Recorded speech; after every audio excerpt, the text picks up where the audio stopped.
Harvard Divinity School. CSWR List Lecture, Kabbalistic Neoplatonism, Divine Emanation and Mystical Integration, September 28th, 2023. Welcome, everyone. Good evening. My name is Charles Stang. I'm the director here at the CSWR, and I feel like I'm standing in front of my father's podium. We've got two podiums going because Adam is tall. So here, I thought I was tall until I approached this podium. So we're very happy to be hosting the Center's annual List Lecture in Jewish Studies in person again this year. This is the second time we've been able to do so since the pandemic. Recent List lecturers have included our very own Shul Magid, who is in the second row over there to the left. He was at this podium just last year. Other recent List lecturers have included Elliot Wolfson, Guy Strumsa, Vivian Liska, and Sarah Hammerschlag. For those of you who are joining by Zoom, we have a loose apple on the loose. Yeah, okay. It seems laden with symbolism, but. So we are honored this evening to add Professor Adam Afterman to that distinguished list of list lecturers. Dr. Adam Afterman is a professor at the Department of Jewish Philosophy and Talmud at Tel Aviv University, specializing in Jewish philosophy and Kabbalah. He's a senior scholar and director of the John Paul II Center for Interreligious Dialogue and a senior fellow at the, am I saying this right, Kogod Center for the Renewal of Jewish Thought at the Shalom Institute in Jerusalem. His early work focused on the notion of devakut, or cleaving, in Jewish mysticism, and he published an important article in 2013 in the Journal of Religion entitled From Philo to Plotinus, The Emergence of Mystical Union, in which he argued that Plotinus's famous account of mystical union, which was to have such an enormous influence in Judaism, Christianity, and Islam, had an important precedent and possible source in Philo of Alexandria's allegorical commentary on the Bible. He carried that work forward into his 2016 monograph entitled, And They Shall Be One Flesh, on the Language of Mystical Union in Judaism, published by Brill. That book offers an extensive study of mystical union and spiritual embodiment in Judaism. Professor Afterman was here 5 years ago, almost to the day, and gave a lecture on his latest project, then in its early stages, on the role of the Holy Spirit in Kabbalah. And my understanding is that this lecture this evening fits into that broader project. This evening, Professor Afterman will address the profound impact of Neoplatonism on Kabbalah, the mystical trend of Jewish mysticism, while its impact on the development of a new form of mystical religiosity of communion and unio mystica is relatively well known. He will focus on another critical development. Afterman will argue that through an interpretation of Neoplatonic emanation in terms of substantive intra-divine emanation, the Kabbalist developed for the first time a Jewish godhead. Professor Afterman, thank you for accepting our invitation to deliver this year's List Lecture. We're honored to have you. This podium is yours.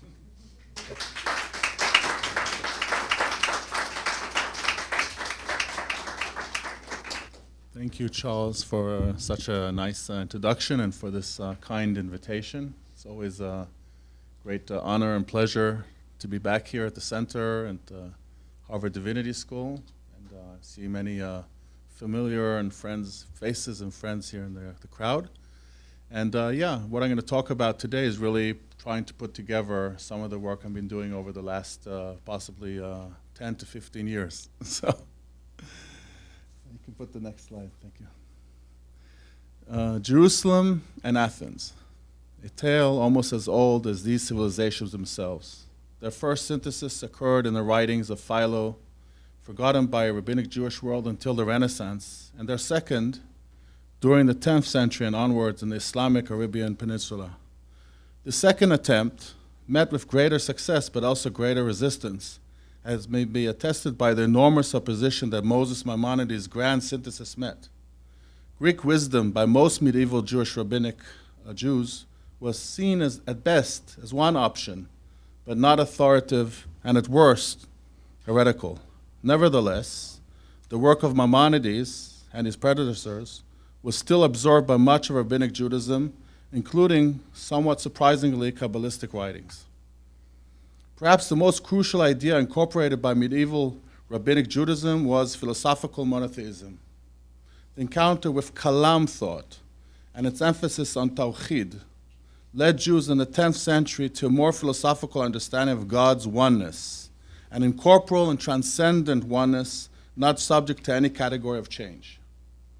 This conception became so foundational to Judaism, even read as the intention of the most important biblical verse, "Hear, O Israel, the Lord our God, the Lord is one," that later Jewish thinkers identified it as the original Jewish idea that was later absorbed and adopted by the other monotheistic faiths.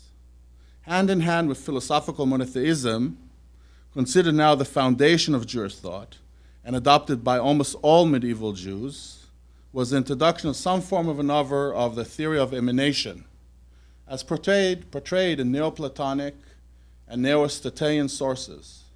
The Jewish philosophical adaptation of emanation was understood as a process that produced a metaphysical emanation, leading to the creation of a physical existence. This emanative process, as it manifested first in creation and continuously through the ongoing emanation of metaphysical overflow in prophecy and providence, was described using the Arabic term faich and translated as the Hebrew word shefa, flow or flux. In its initial introduction, Plotinus, this process was understood in terms of how the intellect and soul emerge from the one and how those entities emanate further beings and eventually existence itself. Key metaphors utilized by Plotinus were those of emanated rays of light and unending streams of water, emanated substances that do not distract from their source. He also offered the beautiful metaphor of the life of the great tree flowing through it from top to bottom. Yet the question remained for later interpreters and philosophers as to the precise nature of these metaphors. What is the nature of this emanation and overflow? Is it a metaphor for realization of divine potency or an actual divine substance or any kind of substance? We'll explore these different interpretations, the former in the writings of Maimonides and the later in those of several early Kabbalists. So we can next move on. Thank you. Moses Maimonides. The notion of metaphysical overflow is critical in Maimonides' theory of the interface between the metaphysical and physical realms, and in analyzing human perfection, divine providence, and prophecy. He discusses the overflow several times in his Guide for the Perplexed, as he wrote, and this is the first quote, "As the overflow from the deity and from the intellects has been mentioned repeatedly in our discourse, we must explain to you its true reality, I mean that of the subject that is designated as overflow." He continues and writes, "This term, I mean overflow, is sometimes also applied in Hebrew to God, likening him to an overflowing spring of water. For nothing is more fitting as a simile to the action of one that is separate from matter than this expression, I mean overflow. For we are not capable of finding the true reality of a term that would correspond to the true reality of this notion." So we see that he doesn't have a term to analyze the impact of the intellect, but only a metaphor. For Maimonides, the overflow metaphor describes how the non-corporal active intellect affects the material realm, including the human mind. Importantly, this overflow is not understood as a divine substance or a substance at all, but rather as a radiation of power that retains the unchanging character of the active intellect and God's oneness in a philosophical sense, while discussing the relation between the metaphysical and physical realms. The overflow is a conceptual bridge used to overcome the gap between these realms, the material and the noetic. But for Maimonides and other Jewish philosophers, It did not erase this gap. It merely explained how divine providence and prophecy worked through the agency of the active intellect.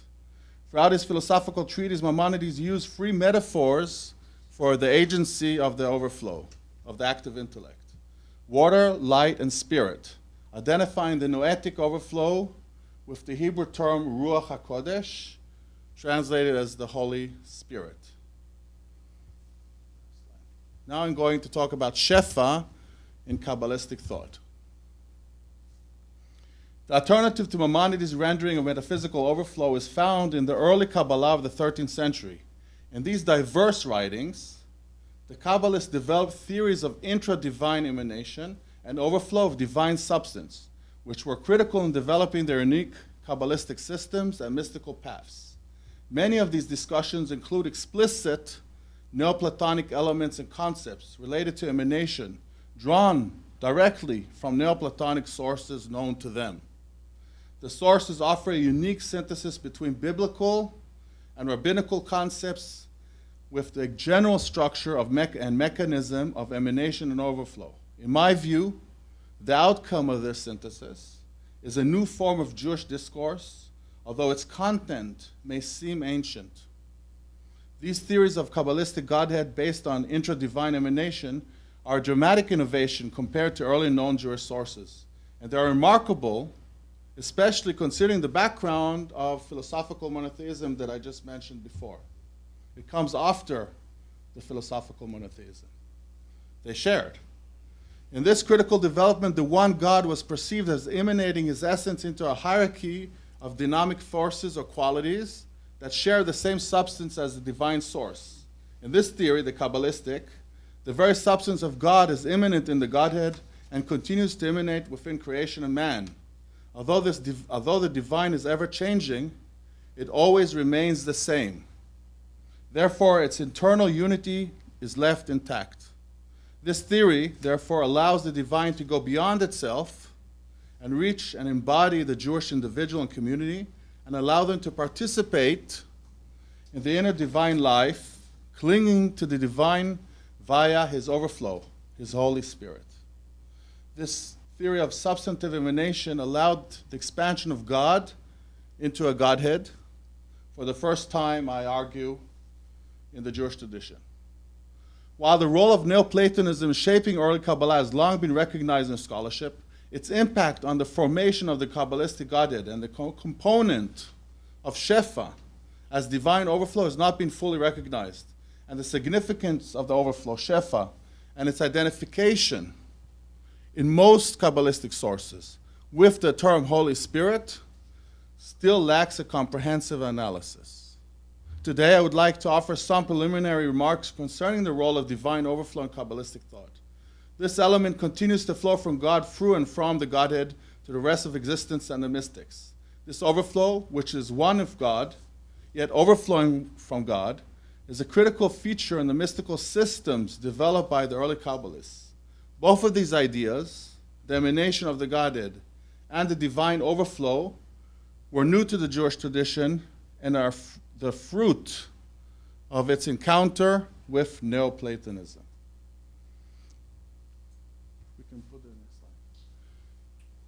Gershom Sholem, who you can see here, the founder is recognized usually as the founder of the study of academic study of Kabbalah, who didn't deny the general importance of Neoplatonism to the emergence of Kabbalah, nevertheless downplayed its role in shaping the Kabbalistic Godhead and insisted that it was instrumental mainly in the development of the most transcendent aspect of the Godhead and the subdivine phase of emanation, but not the intra-divine phase of the Godhead, not the Sfirot. Sholem noted that the Kabbalistic developed an intra-divine theory of emanation, which differs from the classic Neoplatonic theory of metaphysical emanation. This proves, he argued, that the Kabbalist Godhead did not draw upon Neoplatonism. Furthermore, he insisted that the Kabbalistic theory of divine overflow was not to be interpreted as an emanation of divine substance, but as a metaphor or discourse of power. He wrote, for example, and you can change the slide. The first quote is not there, I'll just read it for you. one doubts whether the Neoplatonic image of emanation adequately expresses their actual intentions. Because the language, the writings themselves are full of Neoplatonic terms and references and metaphors. But he says it didn't reflect their intentions. And this is the most famous quote that you have here. Likewise, in his 10 unhistorical aphorisms on Kabbalah, he wrote the quite amazing quote, as the actual misfortune of the Kabbalah, one ought to consider the doctrine of emanation. The insights of the Kabbalah concern the structure of what exists.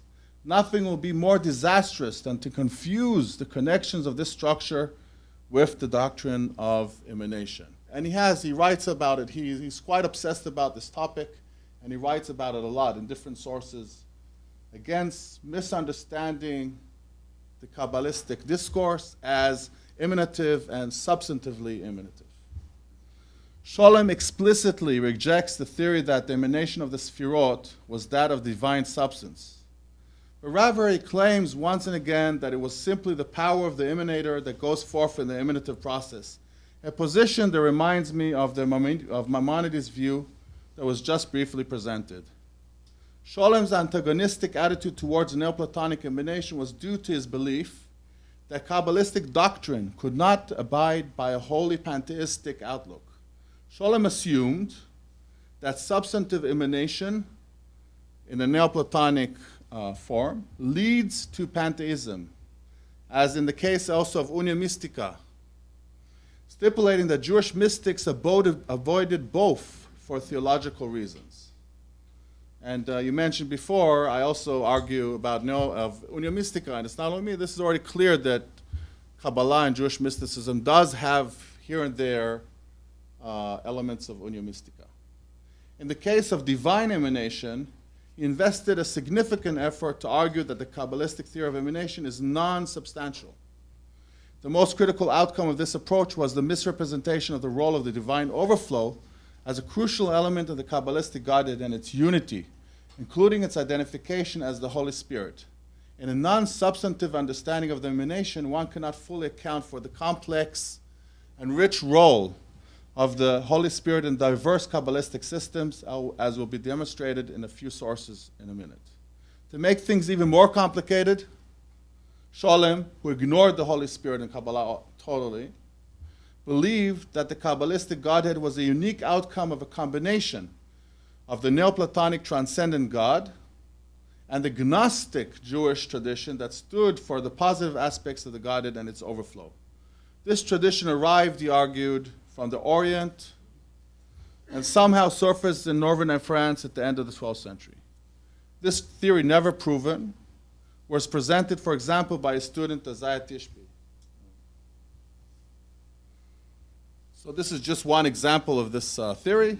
At the very beginning of the new speculative Kabbalah, in Sof, which represents the god of Plotinus and his followers, was joined to a system of Sefirot, which was the Jewish version of Gnostic Pleroma, and so the Kabbalistic mystery of the divine, comprising the hidden God and the revealed God, came into being. Shalom's bias against Neoplatonic understanding of the emanative process has left scholarship with a distorted understanding of this development. The much more straightforward explanation is that the early Kabbalists adopted an interpretation of Neoplatonic emanation and applied it first to an intra-divine stage, similar to what we find in Christian and Islamic adaptations of Neoplatonism, such as found in Augustinian and Andalusian Sufi literature. One of the outcomes of this distorted outlook was misunderstanding the role of divine overflow in the Kabbalistic Godhead and mystical life. While scholarship has explored the terminology used to describe the Sefirot, the different powers in the Godhead, and their development from biblical and classical rabbinical literature until medieval Kabbalistic literature, how these Sefirot emanated from the divine substance and the nature of ongoing divine overflow, especially that which continued to pass through the Sefirot and from them to the world, was generally ignored. For example, the same Tishby, in his systematic presentation of Kabbalistic doctrine, discusses the overflow only as an instrument of divine providence, but not as a primary mechanism of mystical integration between man and God. That's something I want to argue about today. Since Tishbi, some progress has been made in the works of Jonathan Garb and Chaviva B'daya, which stand out in this regard. And I also want to mention here also Alexander Altman, that was here in the States, who also wrote about the Neoplatonic context differently from Shalom, but he was less known than Shalom. It appears that the continued ignorance of the central role of the Holy Spirit in medieval Kabbalistic thought is driven by a deep anxiety of influence from Neoplatonism and its threats of pantheism on the one hand, and also possibly Christianity on the other hand. Now that I have prefaced my remarks concerning the emergence of the Kabbalistic Neoplatonic godhead, I would like to bring a few examples in which the role of the overflow as a divine substance cannot be denied, I argue, in early Kabbalah. So the first case is that of one of the first Kabbalists, possibly even the first Kabbalist, Asher ben David, who was the first to articulate in writing a theory of the Godhead based upon a theory of its emanation from God. It's probably the first written, articulated theory of emanation. Ben David began to identify the various Neoplatonic images of Shefa as water and light with the Hebrew terms power and blessing, koach and bracha, which also link to the flow of water from its source, from the pool, from the brecha. Bracha and brecha, the overflow and its source and the pool are related. They play upon that, and it's classic in Kabbalah. In his system, Shefa, the overflow, is the primary ontological reality, and the Sfirot's foundation, the Sfirot are only secondary to the flow and serve as vessels for this substantive divine emanation. He describes not only the emanation of divinity with these terms, but also the world's creation by corresponding between the 6 days of creation and the middle Sfirot. He wrote that everything was created in that time in potential, for it was encapsulated in, and I'm quoting, the flow of blessing, Shefa Bacha, which is from the source of life, and from the fountain that blesses everything every day, and at all times in order for them to exist. In a similar vein, he wrote that this blessing, which is the overflow, unites all of these attributes, all of these sfirot. It's a unitive power. Just as the potency of the roots of the tree disseminates in its branches, so too the internal spirit flows through these attributes. And this spirit planted in them is called plantings. For all entities that are set in place and does not move and is never separated from there is called planted. So he's talking about how these sfirot are integrated into this overflow and united by this overflow. While previous scholarship stresses the instrumental understanding of the sfirot in Asher's thought, with a renewed focus on the understanding of the Neoplatonic and the underpinning of Asher's emanation, there's a continuous flow in unity from the infinite, which is the source of blessing. Okay? Until these attributes, which are considered as planted inside the divine, are considered one with the system. Furthermore, he stresses that the attributes are not separate from the divine, but are part of it. The unitive element, I want to stress now a very important point, that this overflow is also the unitive element of this system. The unitive element of this structure was the utmost importance for all the Kabbalists, but it has also critical implication. It might seem counterintuitive to some of us, but it does not assume that the process of emanation and overflow in its intra-divine phase contradicts God's fundamental unity and oneness. On the contrary, the overflow constitutes the unity and oneness of the organic Godhead. Since it is divine substance, which is always united with the divine, it projects this unity into its recipients, including the Sfirot themselves, which vessels. Asher articulated a detailed theory in which the same divine flow, also identified by him as the Holy Spirit, reaches the mystic and induces a variety of revelations. So the Sfirot and man are the vessels that receive this flow. The next example, and we can move on to the slide, is Moses Nachmanides, Ramban, one of the most important 13th century Kabbalists. In his commentary on Sefer Yetzirah, he presents the theory of the emanation of the Godhead in the human soul, all sharing one divine substance. He illustrates the emanation in pneumatic terms, beginning with the spirit breath of God. God first inhales, creating a vacuum into which he exhales the Sefirot, both created from and infused with his Holy Spirit. The spiritual overflow does not lose its divine nature. Rather, Nachmanides described it as being more refined. He talks about the Hebrew term dak, becomes more and more refined when it's closer to its source, and less refined the further it is, but is always connected. The same spirit is what enters the individual through which they can embody the divine and unite with it, becoming an extension of the divine breath.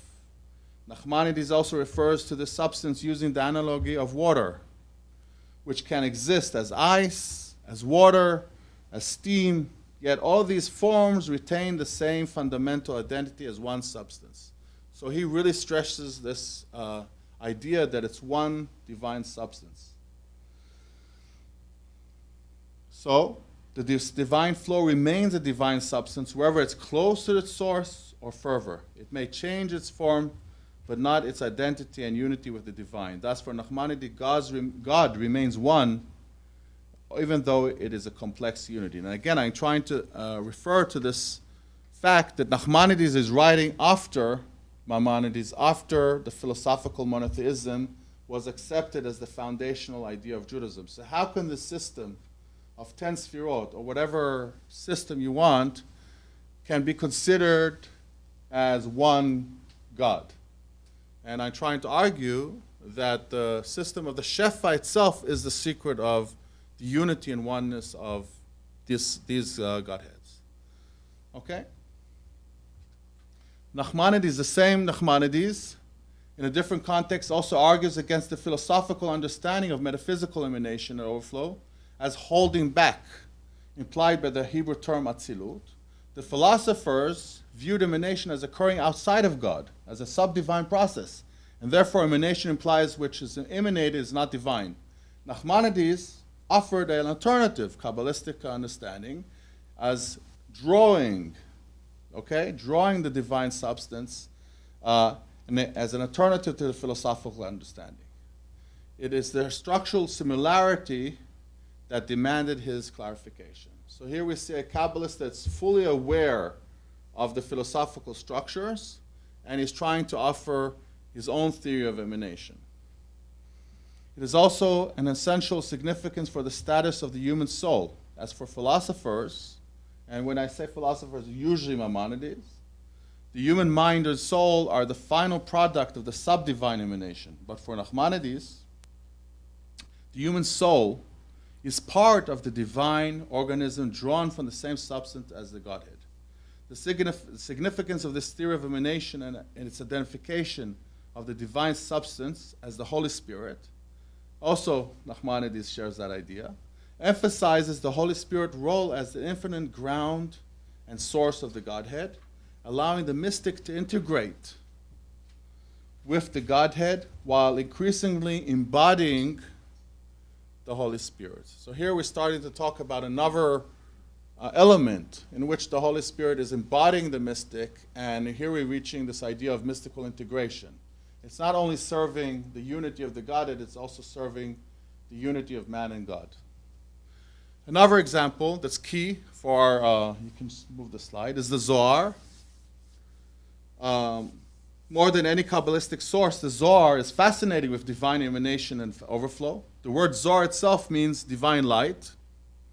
The mystical moments in the Zohar are reached when the divine system of powers, of Sefirot, or whatever, regain its inner unity and harmony. Consequently, the overflow flows from the Godhead's higher to lower vessels and reaches its human destination. In the Zohar, the overflow, which is also God's blessing, is linked with the mystery of God's unity in enacting through the sexual unification of God and the Shekhinah, which overflows onto the Kabbalist. The unification of the masculine and feminine powers allows the overflow originating from the higher source of the Godhead to flow to the feminine lower power, the Shekhinah, and from her to her sons, the mystics participating with her union. This flow is the force of unity of the Godhead, the fruit of the unification in which the mystic participates and also has an active role in inducing. The intra and inter-unification of these divine entities is enacted through the individual's participation with the divine overflow, which remains united in all its manifestations. For example, through the recitation of Shema, the same verse I quoted at the beginning, the oneness of God is disclosed through the divine overflow that unites all. In other words, the divine oneness is drawn to the mystic by unifying the multiple divine elements, usually the masculine and feminine, and receiving the overflow, which is one with the unified God. A similar dynamic, we're not going to read the source. This is a classic source from the Zohar talking about the dynamics of Shabbat, the Shabbat evening. There's a big mystery that the Zohar describes here. A similar dynamic is developed in the Zohar conception of Shabbat. At this time, harmony occurs within the divine and human realms. Therefore, the Jewish people receive even more of the divine overflow than during the days of the week. This state is referred to as the mystery of the One, in which the divine overflow, unabstracted, descends from the highest source until the people of Israel, thereby including them within the divine unity. This unification is a process in which the masculine transmits the Shefa, called the mystery of the One, upon the feminine, the Shekhinah, which she is united with him.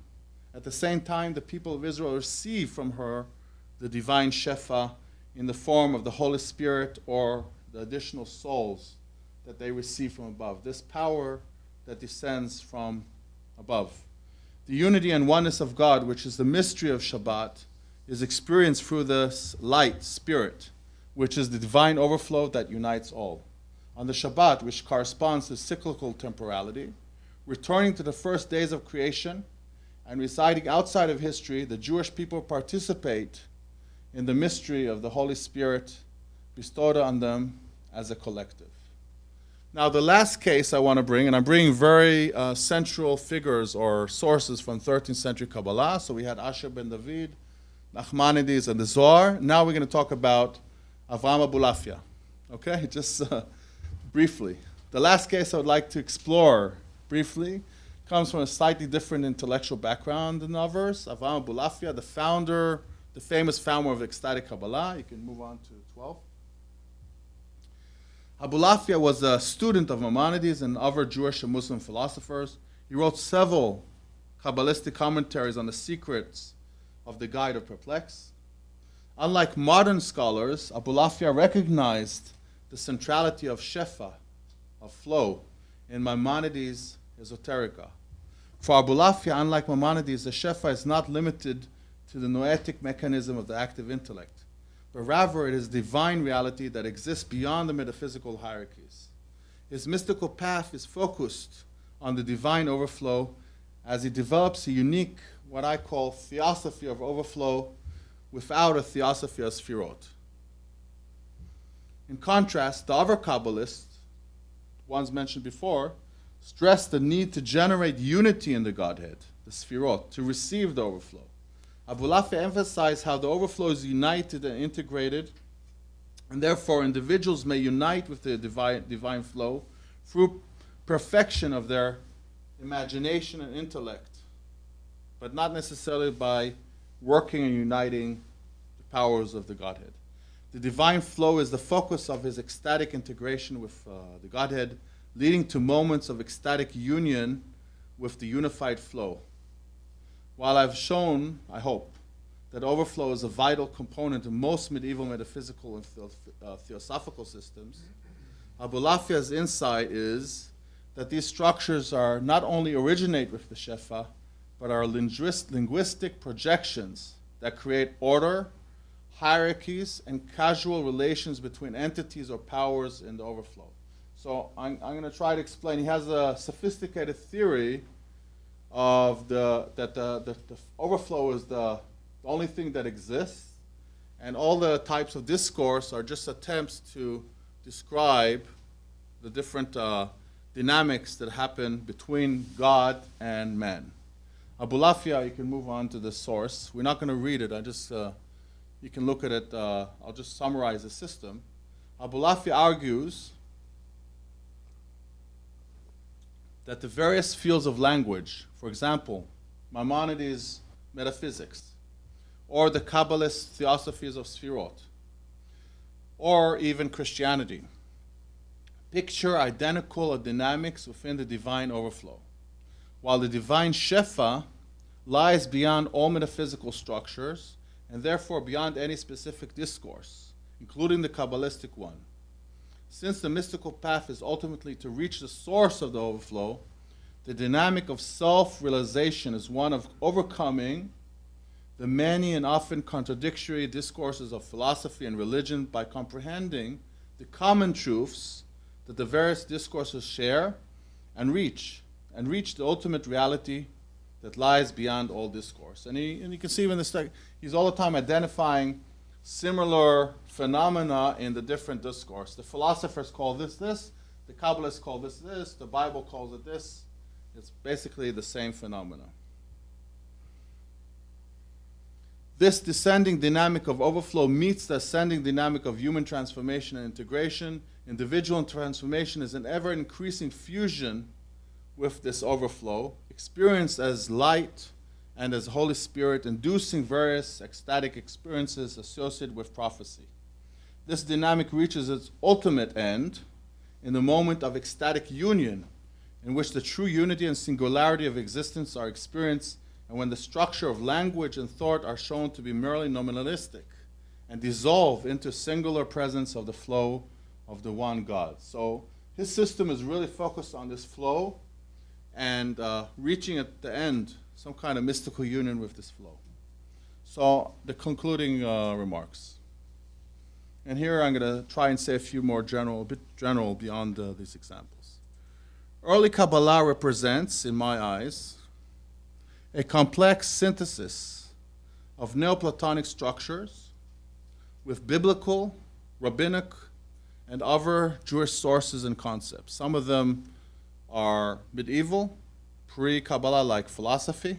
Some of them are ancient, and some of them are unknown yet. We don't know where they came from.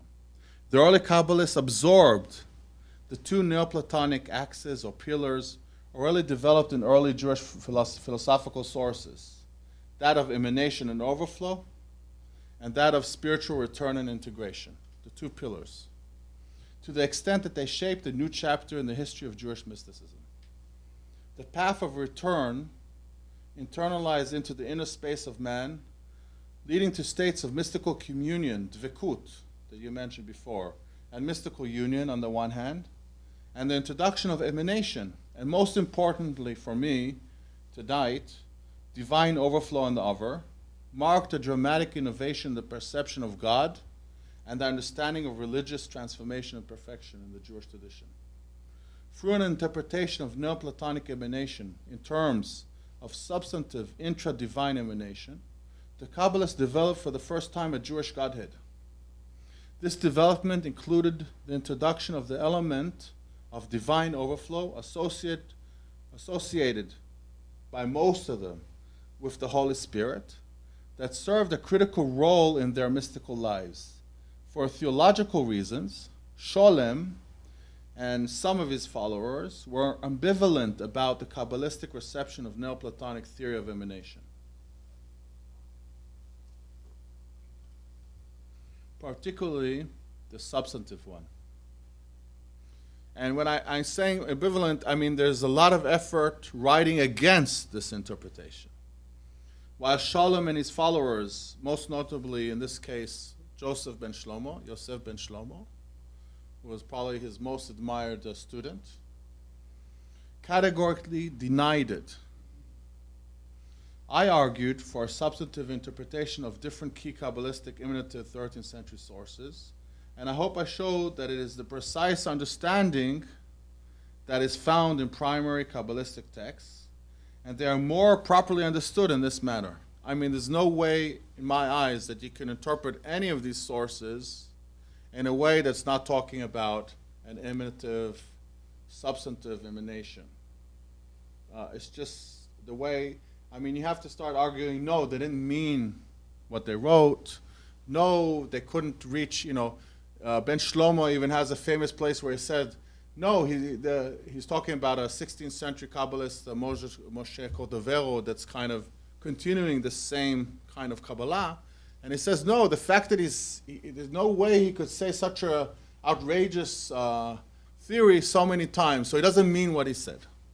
He didn't mean what he wrote. So I think that the sources, wherever it's, and I'm just going to just summarize again, Asher's understanding of divine essence and the Sefirot subsumed within it, Nachmanides' discussion of the emanation of the Sefirot through the divine breath and Holy Spirit, which is also the soul of the individual. So what does it mean? What is the soul? If it's not a substance coming from God, what is it? There's no way to understand this theory. The Zohar's conception of divine unification of God and Shekhinah and the link between the Jewish people and the Holy Spirit, or Balafia's radical nominalistic understanding of metaphysical structures, both philosophical and Jewish, which collapsed at the moment of mystical union. All of these sources, I argue, support this reading of emanation.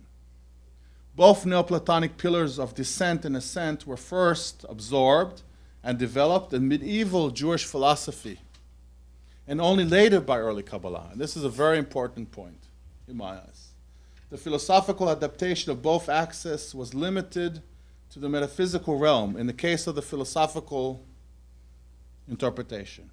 The emanation and overflow were in the sub-divine realm, and accordingly, the dynamics of return and integration were limited to the metaphysical realm.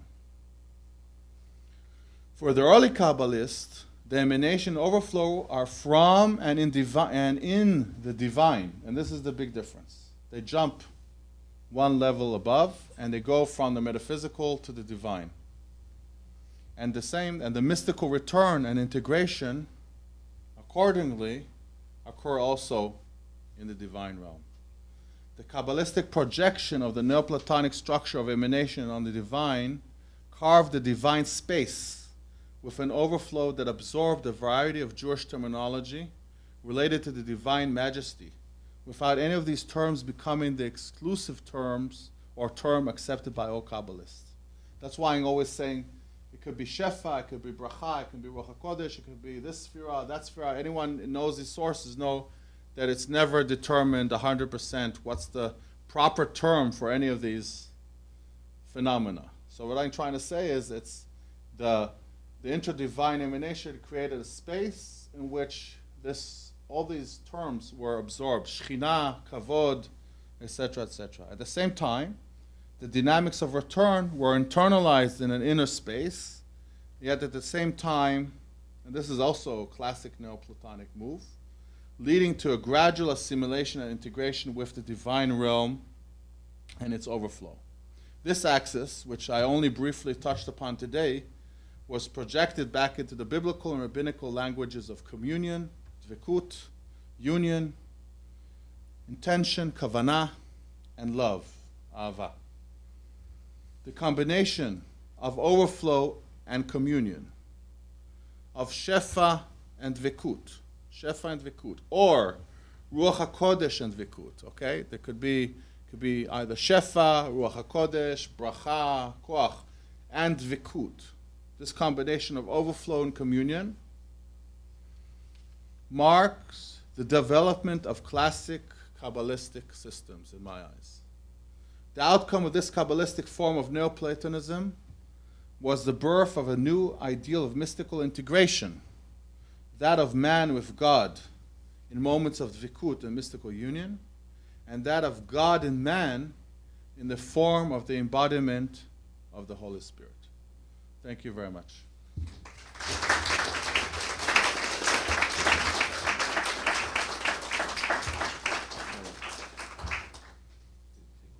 Yeah, sure. Yeah, at the back. Thank you for your presentation.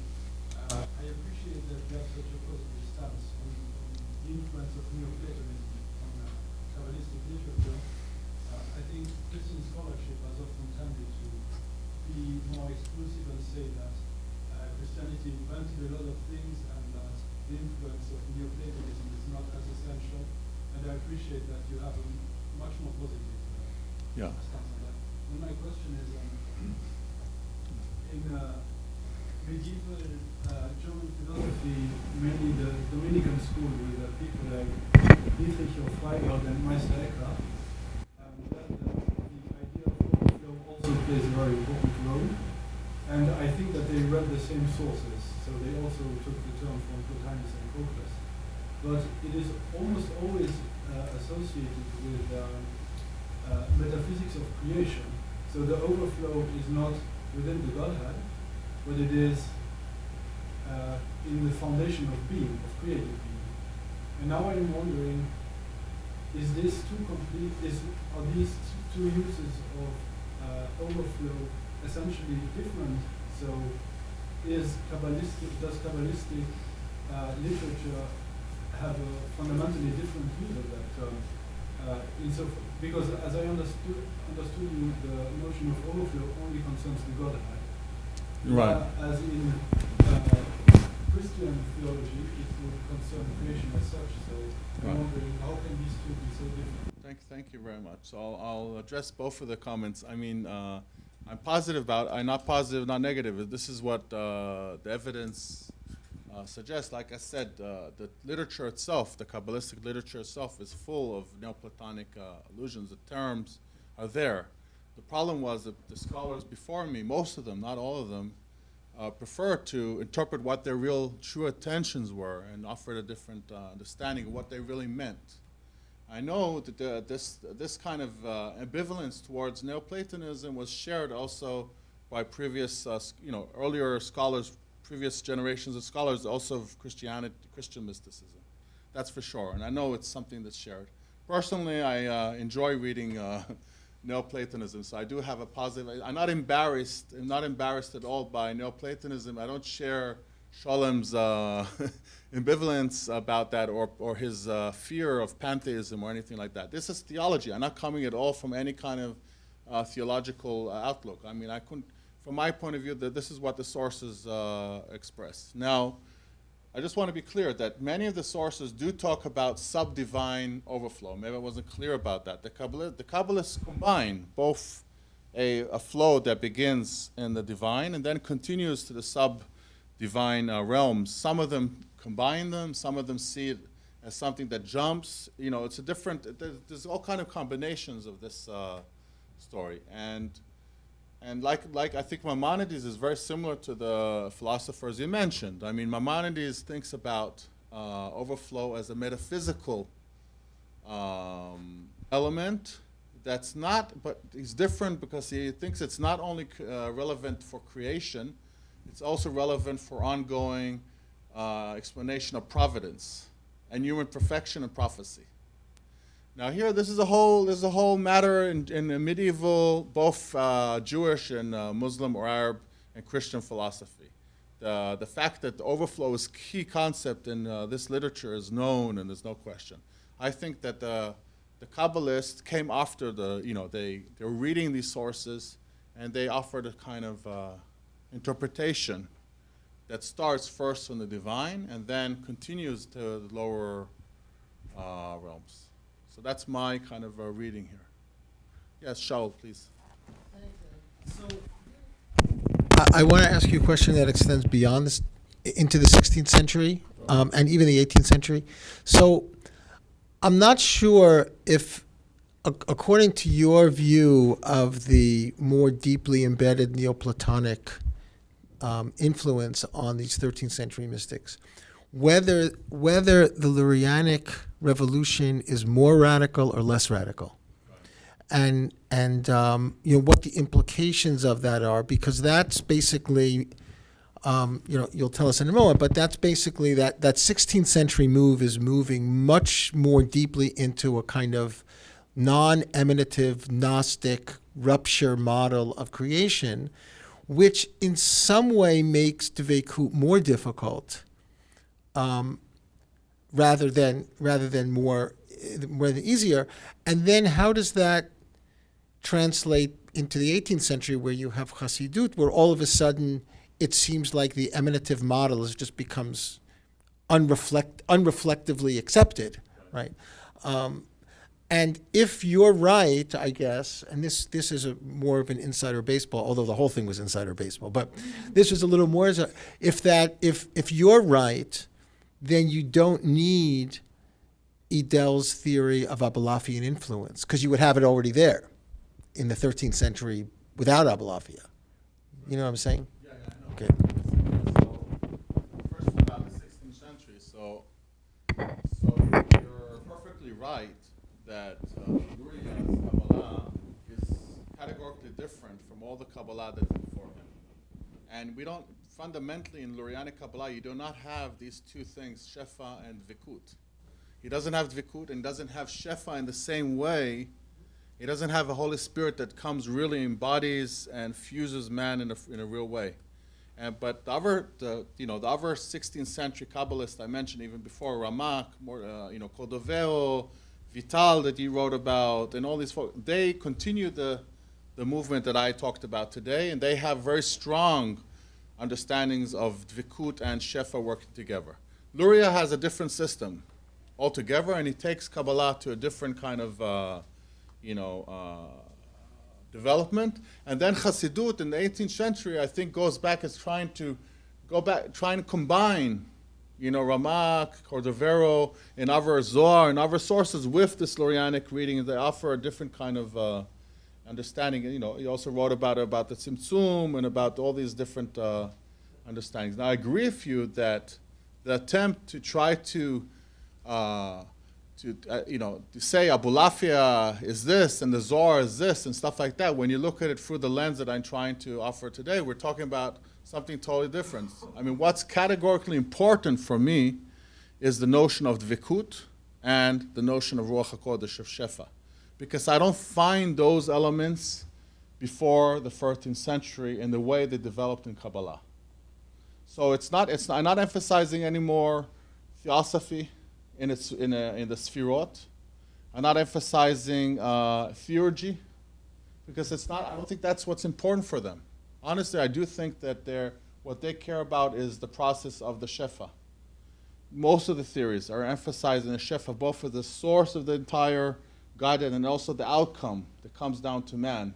And all these unifications and all this theory, what we call in our field, theurgy of impacting this, is just instrumental for receiving this Shefa, this overflow to man. And also Dvikut, I mean, that's a new idea, in my eyes, that's developed. If you ask, for example, Professor Edel, he tried to claim that Dvikut is something that goes back to rabbinics, and I claim no. It's true that I claimed about Philo, but Philo is someone that's not in the rabbinic world. So Philo is an example, a great example in which a Jew is synthesizing Judaism with Neoplatonism and reaching a very similar outcome of Kabbalah. So, you can compare Kabbalah and Philo and see that they're quite similar on these points. Could you also speak to one point? Yeah. I agree with you totally about Shalom, but what was his real issue? What you talked about theological. Yeah. So theological? he was allergic. Yeah. Let's deal with it. He was allergic to Neoplatonism in general, but that was common at the time. And it was a big embarrassment for him. It was a big embarrassment. Let's put it on the table that the Kabbalah he couldn't say that it's not there because the evidence is clear. So he went out, he started this mission, and his student Ben Shlomo did the theological work, because he was a brilliant theologian, to argue that, look, it's all there, but they didn't mean that it's there, because they had this whole thing about pantheism, as you know. Pantheism says at the end, the man and God are one. And he wanted to emphasize theologically that this is what distinguishes Judaism from Christianity.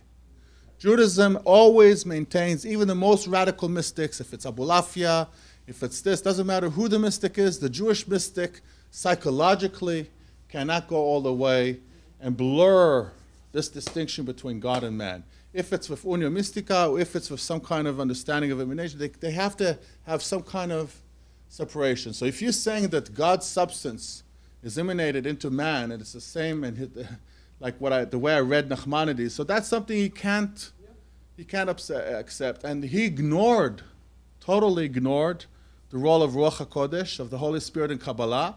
I'm looking for a word about it in his entire corpus, and it's amazing. It's a key concept. And he's just ignoring it, because how can he deal with this concept? Not only that it's divine substance, it's in most sources identified with the Holy Spirit. I think there was just too much for him, because he was also sensitive about separating Judaism from Christianity, because his background, as you know, so it's, yes, Shiraz. Thank you, Adam, for expanding our minds with some amazing analysis. I want to come at this from some Muslim perspectives, right? So as far back as the 10th and 11th century, Muslim thinkers are having a problem with this notion of pantheism, that God is beyond all attributes, right? So there's that berm put there that be and it is that moment where this ineffable God initiates, and I think the term that's used is mabda, right? So ibda, mabda, and this notion of creation of the first intellect, and from there on, the emanations happen. And if we're reading Henri Corbin, he talks about the drama in heaven, right? Is there such a, I mean, you're suggesting that there's not that concern in the Kabbalistic thought, one. The second issue that I want to bring up is on slide 11, I think it was, Nachmanides. And we didn't read it, but there's a discussion there that God sits on the throne, and then in the steps that emanation happens to the participants in the Shabbat. Okay. That's from the Zohar, yeah. Yeah, from the Zohar. So that's a very drastic shift from that notion of the drama in heaven to a continuous process of emanation and union. So could you touch on those and enlighten us? What you mentioned in the philosophy, we have the Jewish Neoplatonic philosophical tradition. And we probably need to make a difference now. If you accept what I'm saying, I named this Kabbalistic Neoplatonism because I think it's a form of Neoplatonism. Although they were not advanced students of Neoplatonism, most of them. Some of them were actually really knowledgeable of Neoplatonism and really could teach a course here in Neoplatonism, like Azriel from Girona, but most of them had a very limited general understanding. They just absorbed kind of structures, themes, and stuff like that. They weren't, but we do have in the philosophical, Neoplatonic Jewish tradition, we do have this kind of discourse. So it's first creation and then emanation, or and they're aware of that. But when you come to the mystical or Kabbalistic kind of trend, you don't find too much of that. Most of them are not concerned about that at all. On the contrary, like in the Zohar, like in Nachmanides, they're stressing the ongoing continuity, that this is coming, there's one kind of flow that's coming from the crown or from the Ein Sof or from the highest source possible in the Godhead to man, and embodying man and fusing into man. And this is one entity, one unified being that's carrying the unity of God himself. So, like I said, it's counterintuitive in a way, because if you think about this as a kind of change, it's a flow, it's a movement, but this movement is really just the one God in a form of movement. You see, it's not undermining his unity and oneness. So that's why in the Zohar, they see this flow as really the secret of the one. You say, where's the one of this system? The one is in the flow. Okay? Can I just follow up? Yeah, sure. And then So is the flow intentional, or is it just happening? Does God intend the flow to happen, or is it just by That you can ask that about God. That's God. The flow is God. So you can ask that question about. He has both aspects in his personality in the Kabbalistic tradition. I mean, there's something that's there. There's something that's personal, and this flow is something. There's something very personal about it. Some sources stress the personal aspect of it, that it embodies the collective of the Jewish people. Some talk about it more in a kind of more neutralistic way. You can find different versions of this. Yes, then and Charles. Yeah. I wanted to ask about sources. So how much, you kind of mentioned this briefly now with Azriel Migirona, but how much do we know about how much some Kabbalists were exposed directly to Neoplatonic sources? Because I know of some 16th century Kabbalists that you see in their writings that they're quoting the Jewish philosophers, Bachya ibn Pakuda and Maimonides, but how much were they exposed to the let's say original, or at least the Arab translations? Right. So there's a lot of work being done over the since Shalom on this, including by Idel and other scholars opening this up. Some of the Kabbalists, especially the Girona Kabbalists, were quite acquainted with sources. We know which sources there are. But it's not like they're experts, advanced experts. In 16th century, I mean, if you call Maimonides, and from my point of view, Maimonides is a mixed kind of figure that's also Neoplatonic thinker, especially because he has, like Al-Farabi, this theory of emanation, and that's Neoplatonic. I mean, that's considered Neoplatonic. So the Kabbalists were well, aware of Maimonides. Like Abulafia, like I mentioned, he was a student. He was, someone that wrote Abulafia, taught Abulafia. All of these, Nachmanides was a giant reader of Abulafia, of Maimonides, sorry. So, I mean, they know Maimonides. They know some sources, Neoplatonic sources. They know some sources by Isaac Israeli. They know some sources here, they know some sources of Gabirol, Shlomo ibn Gabirol. They know it's not that we have a clear, source that I can come and say, here, this is where they learned emanation. Some of them I can see that it's really, they're learning how from Neoplatonic textbook. Some of them are just developing this idea that emanation is in the area, and it's just something, it's a new idea that came into Judaism through the philosophers, and then applied now to reading, and I didn't go into this in this context because the limit of how much I want to go into details, but they're using this now to read Sefer Yetzirah, the book of creation, in which there's some kind of description of something that resembles emanation, or is something that's easy to be interpreted as emanation. So it's a process. It's a process that we don't fully understand now, but we can talk more about the sources. Yes, John. Mike first. Thank you. That's loud. Thank you, Adam. I can't play insider baseball with you on this, but I want to ask you a question from the adjacent baseball tradition, that is the Neoplatonists themselves. So when I hear you talk about overflow in the Kabbalist tradition, it sounds like what's often described this is very often the case when people talk about overflow in Neoplatonism. It's like one of those pyramids of champagne, and it just sort of automatically overflows from one level down. Whereas in Platinian emanation, it's very clear that there's a more precise choreography whereby whatever emanates tries to revert to its source, right, to see its source. So emanation and self-reversion are the choreography.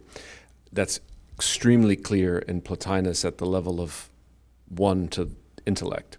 And I think it's important at every level of the declension of being, this self-reversion, which I think is important for two reasons.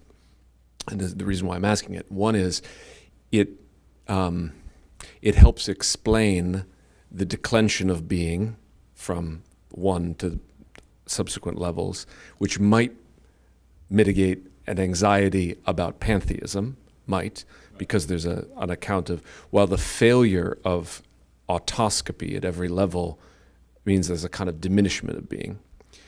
The second reason I think it might be important is that then on this scheme, in order to climb back up, you have to somehow restage that.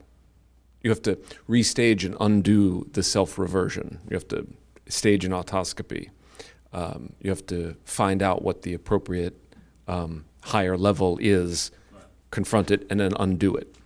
That might be kind of an opaque way of putting it, but I'm wondering, so do you see in the Kabbalistic sources evidence for the logic of self-reversion, because it's all over Plotinus, and might that mitigate, well, who knows what's going to mitigate the anxiety that Shalom feels. On the one hand, it feels like Shalom's just embarrassed by the fact that something is it sounds like you're saying it's the anxiety of influence. Something outside the tradition is influencing, but then it sounds as if like he has a particular unannounced theological worry, or maybe it's not even a theological worry, just that this is what keeps Judaism from becoming Christianity. And maybe the last question I'll have is, to what degree is Spinoza a kind of, shadowy figure here? Spinoza is definitely here the background, because he's the pantheist, pantheist, Jewish pantheist that went beyond the borders of, of the Jewish kind of, that the Jews allowed, that we're allowed to go. I think that, what you're asking is there are some Kabbalistic sources that show more sophisticated Neoplatonic kind of knowledge. And those sources, but they're not many, you can find this kind of more advanced understanding of how this emanation happens, and how also the pillar of return is more connected to the original Platonic kind of understanding. So that's what I was trying to say. It's more kind of absorbing, a simplistic version. And that already happens. This adaptation of more simple forms of Neoplatonism already happens both in the Arab sources and then also in the Jewish sources. So they're not the first to kind of absorb, they're not doing an advanced seminar, here in Neoplatonism. Plotinus. They're reading it in a very general way. But is there a notion that the Godhead in flowing out wants that the Godhead is differentiating in an effort to see itself,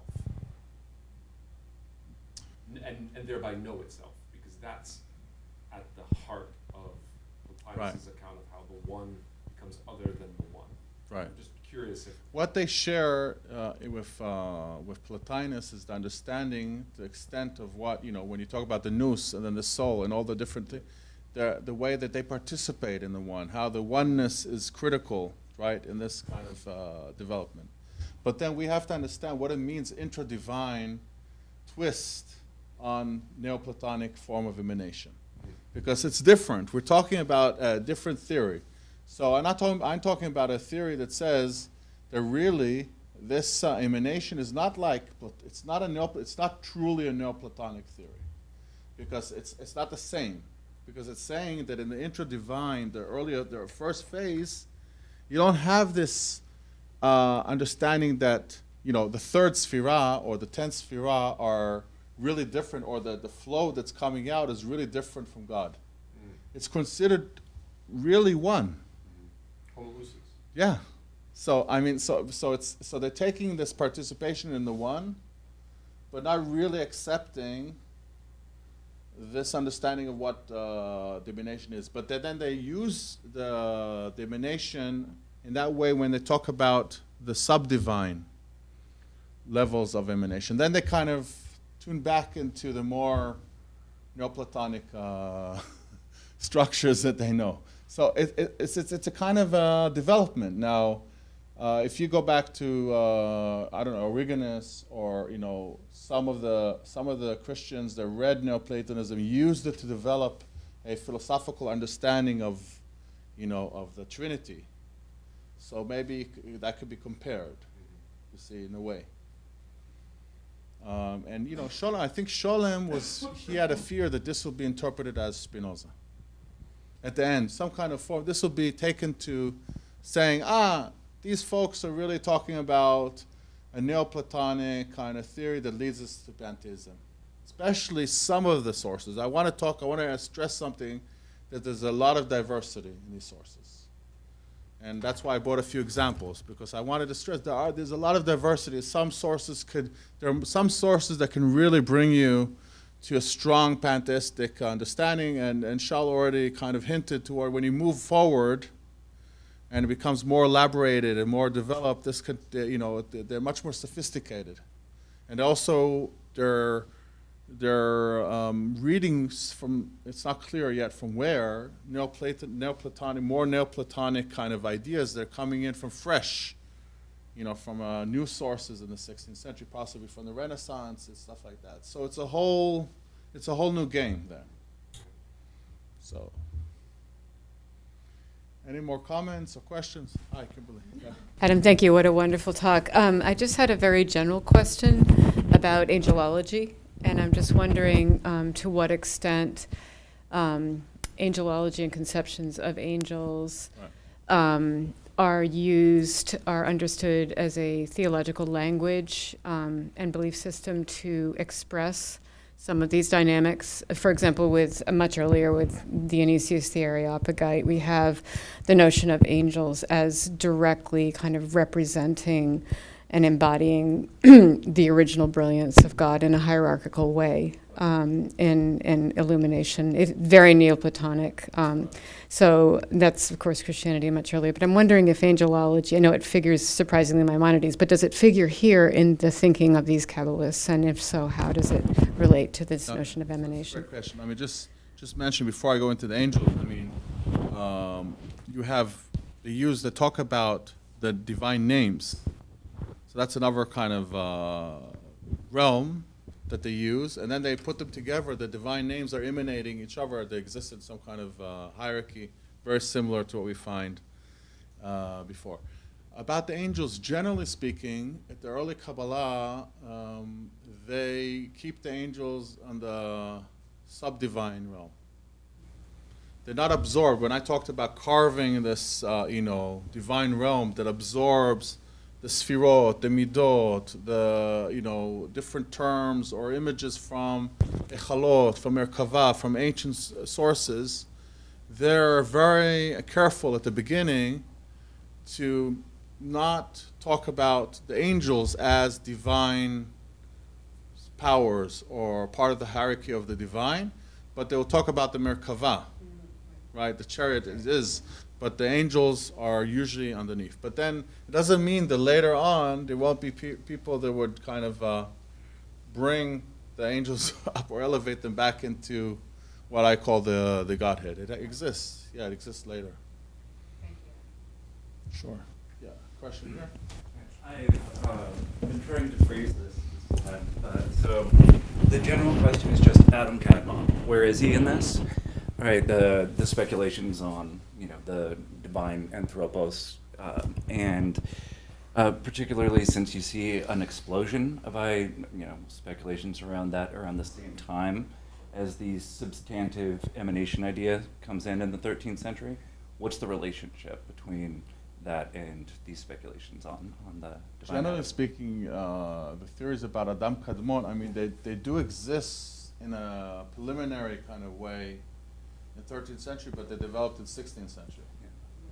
And it's but I do think that if we look back, because Shalom's process of looking now, and this is, people have been looking at what the Tzimtzum means and what Adam Kadmon means, and this, a lot of people have been doing, including Shaul here, that's written about it, and they've been dealing with Shalom's kind of theological enterprise that tries to explain this as metaphors or not in a substantive way.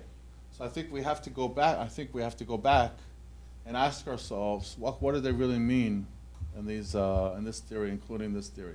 In my eyes, there's no reason to doubt that even those sources are talking about some kind of substantive emanation, if they're talking about. Some of them are very, very explicit about it, and it's clear. I mentioned that before in our conversation. Some of them ignore that and take the discourse to something totally different.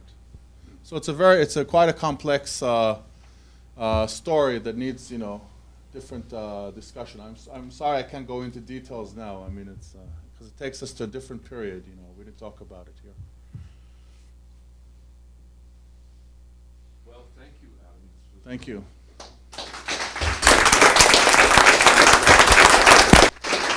Sponsor, Center for the Study of World Religions.